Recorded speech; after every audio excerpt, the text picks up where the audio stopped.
So the first thing I wanted to talk about is, so this is educational theater. So my job is to set you guys up for the big leagues. So if after Hamilton, next semester or in a decade or in 2 decades or 4, you decide you want to do more shows and you want to work with like community theater or go professional, I want to give you all the tools to be able to do that. That's my job as your teacher. So I'm treating it as professionally as I can, and I expect you to do the same so you can get the most out of it as possible, because the show is only going to be as good as we are and as much effort as we put into it. The first thing that I wanted to talk about at the top of the page is hygiene. We have our class right after lunch, so I expect that after lunch everybody washes their hands, but that doesn't always happen. In this show, we're within spitting distance of each other most of the time. I mean, even if some people are dancing with each other, some you're holding hands, you're sharing props, you're touching the same stuff. So everybody wash your hands before rehearsal. Top of breath mint, if you're old enough to need deodorant, wear it, carry it with you. People will smell you. Like, on that note, if somebody makes a fart, please ignore it. It will totally kill the scene if somebody starts giggling in the middle of the scene, because that happened, okay? Carry Kleenex in your pockets or in your fanny packs or something. I have Kleenex in my backpack. Good. Be aware of your personal habits. If you are a person who wipes your nose on your sleeve, notice that about yourself. And when you are not at Hamilton, during the week, out with your friends, at dinner, whatever, if you go to do this, remind yourself, oh wait, that's not very sanitary, I should get a Kleenex. And stop the habit. Because if somebody goes to dance with you and they look at your arm and they see boogers all over it, they're not going to want to dance with you. All right? In general, be aware of your personal needs. So if you are a fidgety person and you have a habit of drumming or whatever that might be, or noises, or messing around with your clothes or something, notice yourself doing it during the week and try to break the habit or transfer the habit into something else. Get a spinner ring to fidget with so that it won't make any noise and it won't bother other people. Try to not annoy the people who are around you and be cognizant of what might do that. They can't take fidget spinners onto the stage. A fidget ring is like small. Okay, next thing. On that topic, maturity. Be aware of how your behavior may affect others. This show was not written for kids in this age group. We're gifted, so we're doing it anyway. But you have to remember that in this show, you are all in your 20s, 30s, 40s, 50s. You can't be fooling around and giggling and goofing off and chit-chatting. And if you are, it will probably bother the people next to you. So don't do it. I want everybody to put your food down for a second and learn a little ASL sign with me. In American Sign Language, so the language that people speak who are deaf. This means potty. Elliot, this is what I mean. No interrupting. Have a seat. If I want everyone to pay attention to Newt right now, I'm going to sign pay attention facing Newt. Can everybody sign pay attention? Congratulations. If I want everyone to look at Eliza and pay attention to her, I'm going to sign pay attention. Everyone do it. Okay. If somebody in the show is whispering to you and talking to you and trying to get your attention, and it's not a good time for that, just sign what they're supposed to be paying attention to. And that will let them know that you acknowledged it, you heard them, but now is not the time for it. That's a lot better than saying, hey, we're not supposed to talk right now, which is louder than just responding to their question and doesn't actually solve the problem. Okay, so we all have to be aware of that. There isn't much romance in this show. It's more drama than that, but there are elements of it. Don't giggle when you see characters holding hands or talking about that kind of thing. It makes you look childish, and I don't want anyone to think that anybody here is childish or called them a baby or anything. So be as mature as the show. Also remember that there's sensitive subject matter in this show. Who can name some of the sensitive subject matter? What's hard? Slavery, okay. Racism. Also, when dies. Death. Ian. Suicide. What else? More death. War, right? Okay, I can guarantee you that everybody in this room has been touched by at least one of those things at some point in their life, or somebody in their family has been touched by something like that. So this is very sensitive subject matter. And how do we behave when we are triggered by something sensitive? How do we act when we're triggered sometimes? We can get really touchy, right? And snappy. If somebody like says something that we find offensive or does something offensive, we'll snap at them. Do you know what I'm talking about? Okay, so be aware that this show may put some people on edge. Okay, we just rehearsed Quiet Uptown with a couple of the leads from it at my house earlier this week, and some of the audience was already crying. At the staging rehearsal, they were already crying. That's because the show is so powerful and you guys are doing it so beautifully. You will get an emotional response from people, and some of those people may be your castmates. Be aware of that, and be aware that when our emotions are heightened, we're extra sensitive and extra touchy, and something that might ordinarily not bother us that much may suddenly really bother us. So we all have to be mindful of our bodies and our sounds and try not to annoy people around us and try to keep serious and in character. And we also have to try to remember that as much as we are all trying to be professional, we're really like ages 8 through 12, and sometimes we might slip. And so we have to be as understanding and patient as we can be with our castmates. We all got that? Okay. Oh, I skipped something. With hygiene, by the way, sorry to go back to this. With hygiene, ladies, start pulling your hair back for rehearsals. It's hard when it's whipping around in your mouth when you're trying to dance, and when Alexander dies and you're crying over him, we don't want Aaron to get a hairball. That would kill the momentum of the scene. So, and he's had a rough day. I mean, he's already dead. Let's not resurrect him only to kill him again. So, hair back, girls. Where is Aaron? Aaron will get this video, so he doesn't need to be here. Also, ladies, on the top, Hey, Aaron. on the topic of attire, besides putting your hair back, if you have a really long dress in this show, which should be all of you, or if your dress has long sleeves with lace dangling down or something, start wearing that in the rehearsals before the dress rehearsals so you can get used to moving and dancing in it. Eliza and Esther are not allowed to wear high heels because you'll be too tall or you'll be standing on a stool and may fall off or something. I don't care what you wear. Everybody start practicing in the right shoes, and if you have costume changes, practice with those parts of your costumes during the show. Okay, next thing I wanted to talk about was how opera is rehearsed differently from a staged play. I don't think anybody here has ever been in an opera besides my boys, and they've only been in it at the very end, right before dress rehearsals, when most of it was already staged. So I want to talk to you about how operas are different. This show is essentially a rap and rock opera. It's different from a straight play. In a straight play, everything is spoken. You don't have to worry about rhythms and pitches, you just say your lines. So normally the staging, the blocking, which is the movement, is done like this. I would sit up at the stage and I would say, oh, on this line, you're gonna walk over there. And then you would all sit there with your pencils and your scripts and you would write it down. In an opera, we don't do that. This is why. Okay, Eliza, look around at how lucky we are. You're gonna go here. How many times in this show do we hear, look around at how lucky we are? Right, it would be totally confusing. It wouldn't help her at all. So instead, in an opera, the staging is kind of done simultaneously with the music. And so it's an extra layer of difficulty. When we stage things, I don't expect the pitches to be perfect. That's not our goal of that rehearsal. Our goal is to know your entrance, where to come in, and where to move. And then we'll film it so that when you're home, you can watch the film and remember it. It will help you with your memorization because you'll be like, oh yeah, when I say that line, I'm kneeling over here, and it'll help you to memorize the lines. So during these staging rehearsals, which is what we have in the beginning, if you notice that, oh my gosh, we're totally out of tune, we sound so bad, we didn't even sing. Chill out, we're only a few rehearsals in, it'll be okay. That's not the primary goal. The primary goal at that moment is just to get to where you need to be on time. Rhythms take precedence over pitches. If there are any pitches that you can't quite reach yet or that you're not really sure about, as long as you sing in rhythm, that's fine.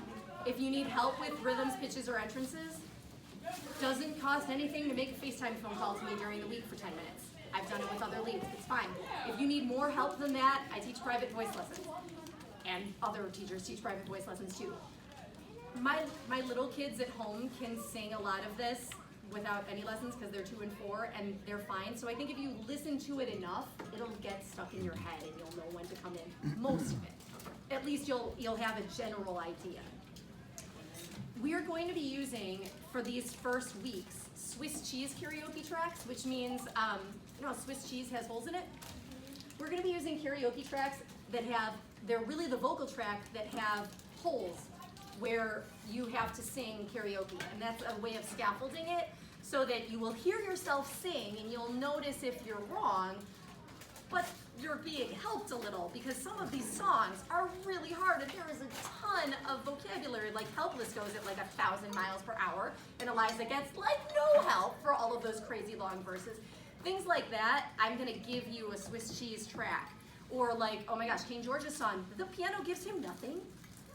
At no time does it ever play the melody. We have to be patient with each other, with the soloists who are singing. If they get a little bit off, this is what I'm doing to make it easier. That said, soloists, if you look at the calendar, which you should all have, and it was uploaded last night onto the Google Drive as well, in case you've lost it, you can look ahead and see what will be rehearsed next. You should have already highlighted everything that is yours, music and dialogue in the show.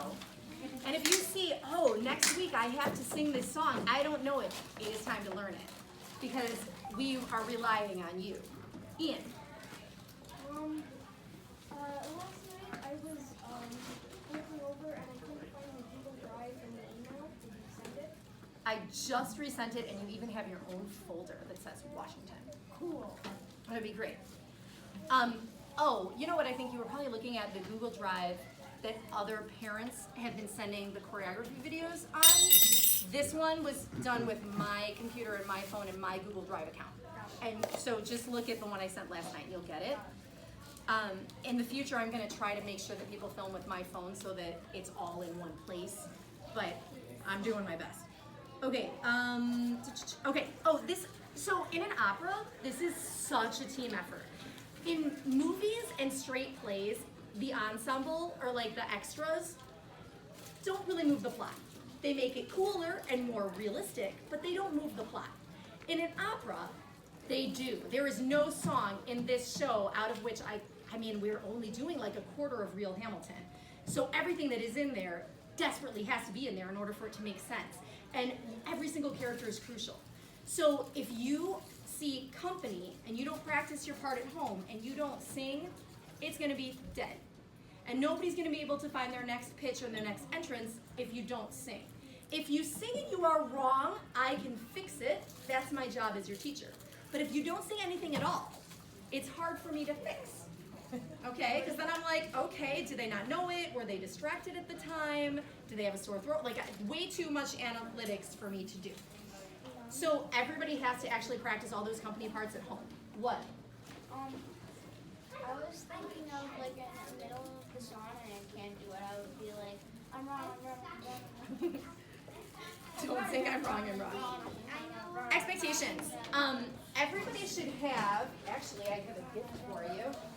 Everybody should have a script that is highlighted. I made a new script that is on the Google Drive that I made last night that has all of those vocal sheets that I've been handing out separately actually integrated into the script so that you don't have all these extra sheets. If you want to reprint it, you can. If you already taped everything into your script, good for you. I'm gonna pass these around right now. If you already highlighted your script or you have erasable highlighters at home, well, that's wonderful. But you paid for these because this came out of your tuition money. So take one for every student and pass it around. If you have not yet highlighted, highlight. And that includes the company parts. That includes when the whole cast is singing. Oliver, can you give me eye contact so I know that you are paying attention, please? Thank you.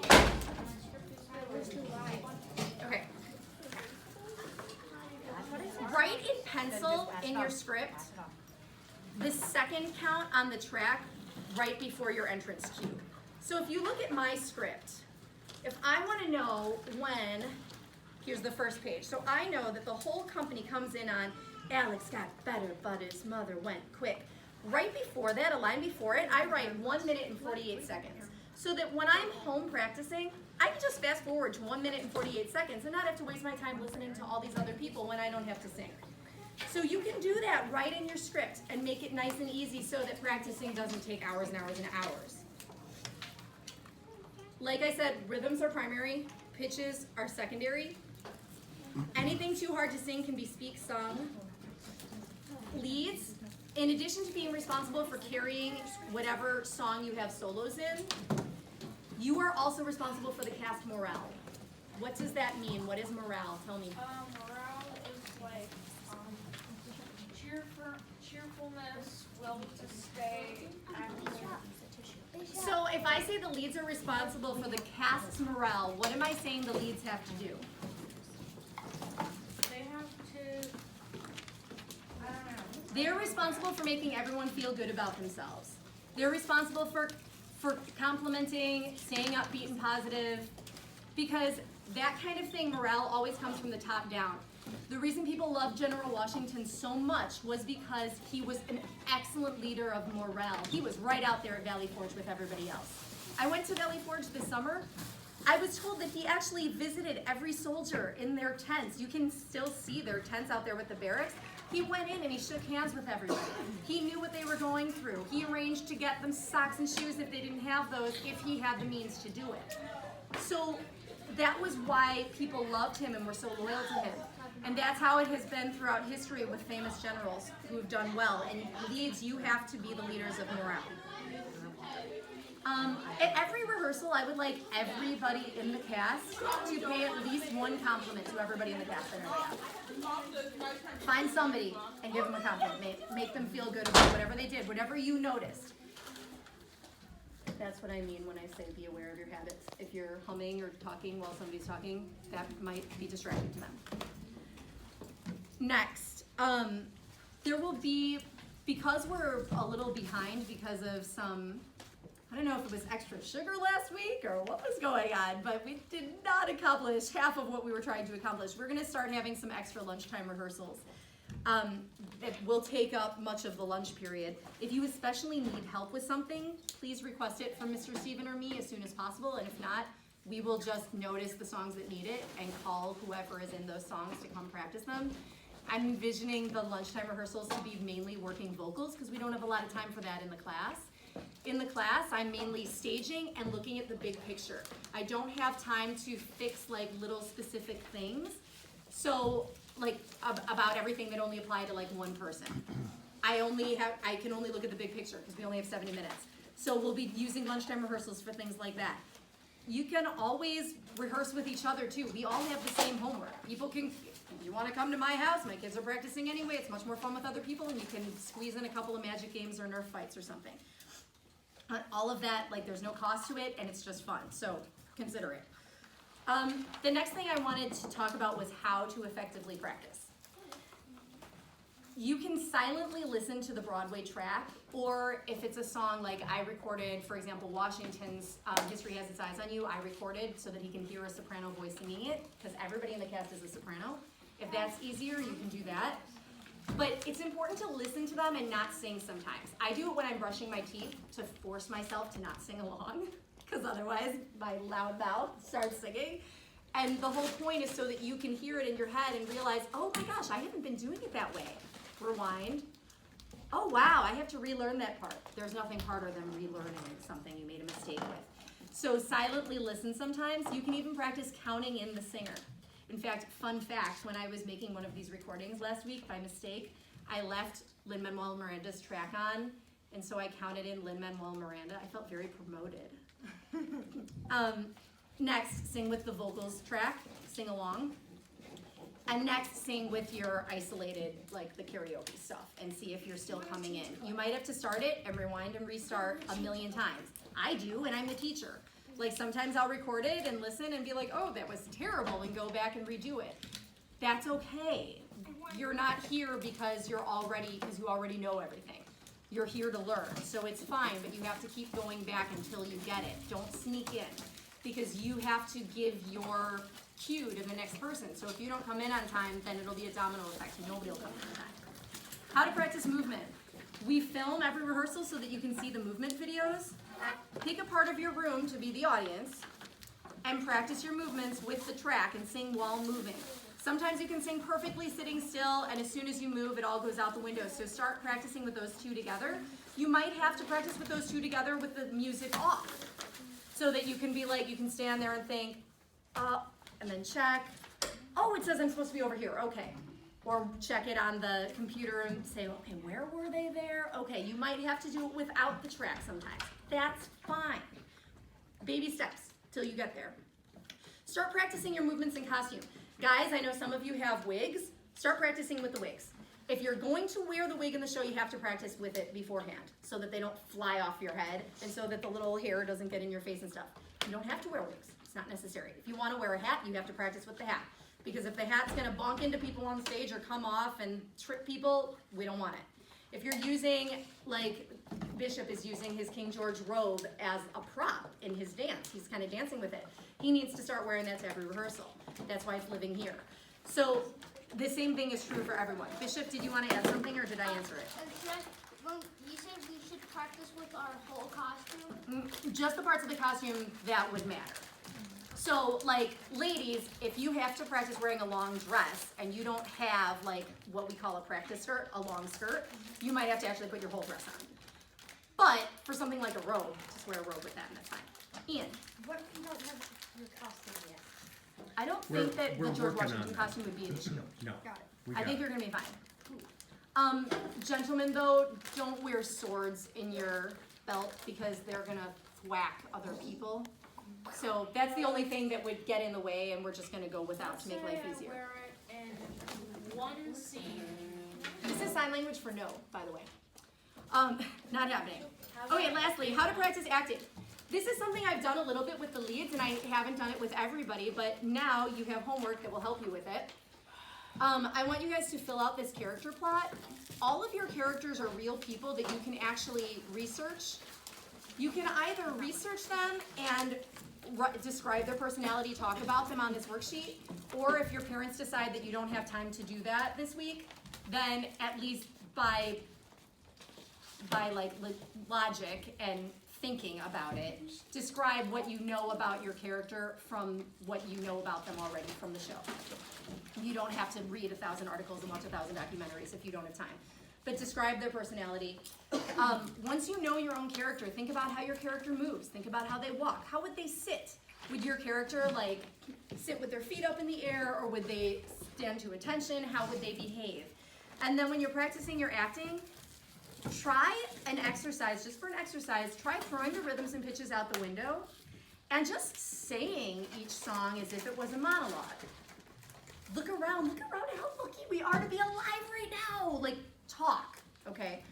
And see how it hits you, because it will teach you the emotions of the song in a different way from how it is sung. Also think about what your character thinks of whoever is singing. So if Hamilton is singing, and we got Seabury over here, what does Seabury think of Alexander Hamilton? I know you know the answer to this. Not really. Yeah, not a fan. He's not a fan. So what kind of expression do you think Seabury's gonna have on his face when Hamilton's talking? Frown? Probably, or like eye rolling, or oh my goodness, like something like that. All of you are actually gonna be on stage in that Farmer Refuted piece. You're all gonna be like sitting at the pub listening. And so everybody has to think about how they would react. Is this a funny scene? Do you agree with one of the characters more than the other? And start interacting with each other and responding. Okay, at this point, we have about, I want to end early so that you guys have time to actually get your stuff put away and wash your hands like I asked you to, and go to the bathroom and get drinks, because I don't want you doing that during the rehearsal. So we have about 5 minutes to do a mock practice. Does anybody have any questions about anything that I didn't cover or did cover before we do the mock practice session?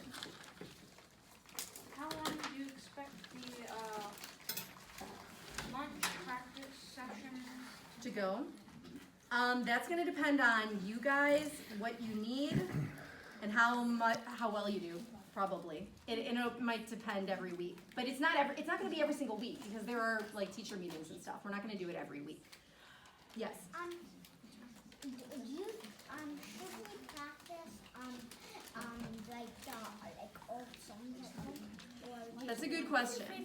So I actually sent out, and it is uploaded to Google Drive, I actually sent out a sheet that says every song that the company is in, And it also says the second mark on the track of when the company actually comes in, so you don't have to listen to the whole track until it's your turn.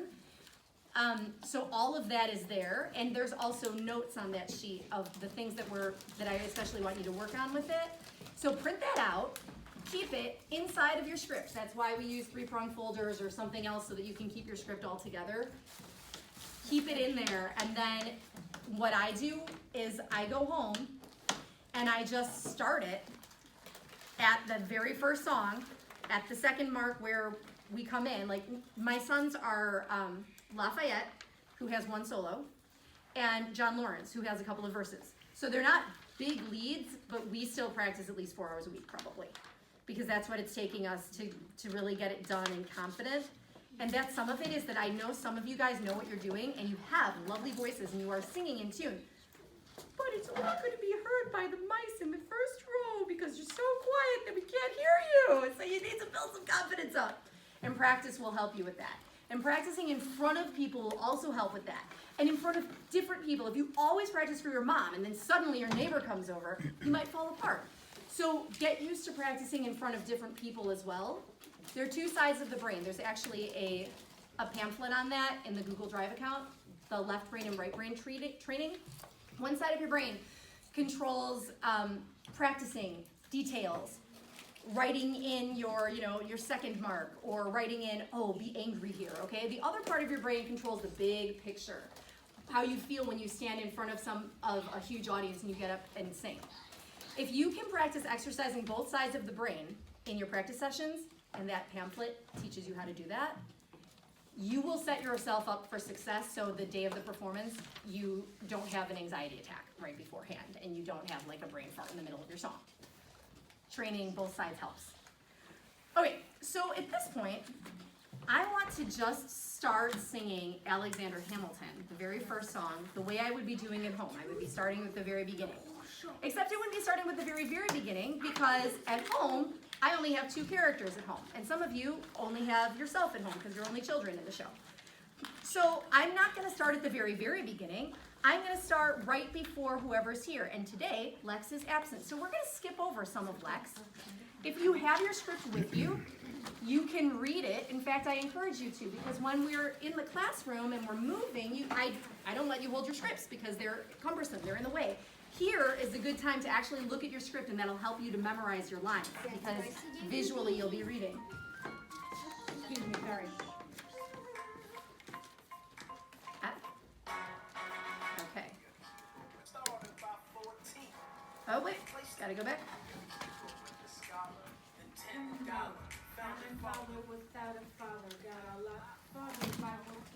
If you can't hear him, raise your hand. By being a self-starter by 14. Good job. They placed him in charge of a trading charter. Every day was inspired and kind of away past the waves he slept. The garden said he was longing for something to be part of. The brother was ready to steal a bottle or barter. Pause a second. You made your entrance. Great job. Pause a second. What is getting you off the beat is not that you don't know the beat, because you're keeping it with your leg and you are right on. It's perfect. It's that you're breathing in the middle of your phrases, and that's why you're behind. So take your script, and at the end of each phrase, write a breath mark where it makes sense. So you've got, and every day while slaves were being slaughtered and carted away across the waves, he struggled and kept his guard up. You can't breathe until up. If you breathe in the middle, you're going to be off, because you're giving yourself a rest that's not in the music. So put a little breath mark, a little dot or something, after guard up. And if you don't breathe until you get there, you're going to be spot on. Okay, let's go back a little so Ezra can sing his part. He was longing for something to be a part of. The brother was ready to beg, steal, borrow, or barter. Then a hurricane came and devastation reigned, and man saw his future drifting down the drain. Put a pencil to his temple, connected it to his brain, and wrote his first refrain and tossed them into his chain. Well, hang on a second. All right, you, my friend, came on perfectly. You did a great job. On your last line, listen to the music and the beat. You can keep the beat by tapping your foot. I know you have really good rhythm. It will not bother me if you tap your foot. But don't get ahead. okay? So then we got Burr. Burr's not here, so we're gonna skip over him. Alexander's also not here, we're gonna skip over him too. Get ready, Eliza.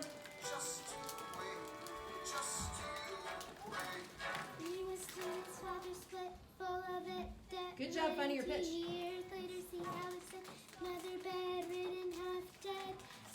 Get ready, company.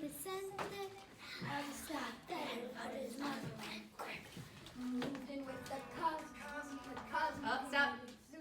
Okay, listen one more time. You noticed that you were off. That's great. Some people don't notice, so you're doing a great job. You can sing, Liza. Then Alex got better and his mother went quick. The cousin committed suicide. Left him with nothing but ruin, pride, something new inside a voice. Alice, you gotta fend for yourself. Blah, blah, blah, a lot of Burr. Yeah, thank you. Okay, so basically what I would do if I was home is exactly what we just did here. If you find yourself off rhythm, try to figure out why you're off rhythm. There isn't a kid in here who can't keep a beat, because I'm watching you guys tapping your feet, and I know you have rhythm. So think about it. Usually, if you have a beat, but you find that you're not with the music, either one of two things are wrong. Either entrances, everyone repeat it. Entrances, or breathing. Everyone say breathing. Breathing. So what are the two things? Entrances, breathing. Yes. If you find that you're off, it's probably going to be one of those two things that's the problem.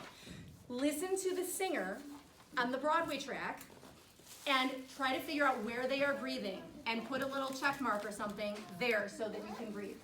Okay, I hope that this was helpful to you. If there's anything else that you want to talk about or that you need, come find me or text me or email me or something.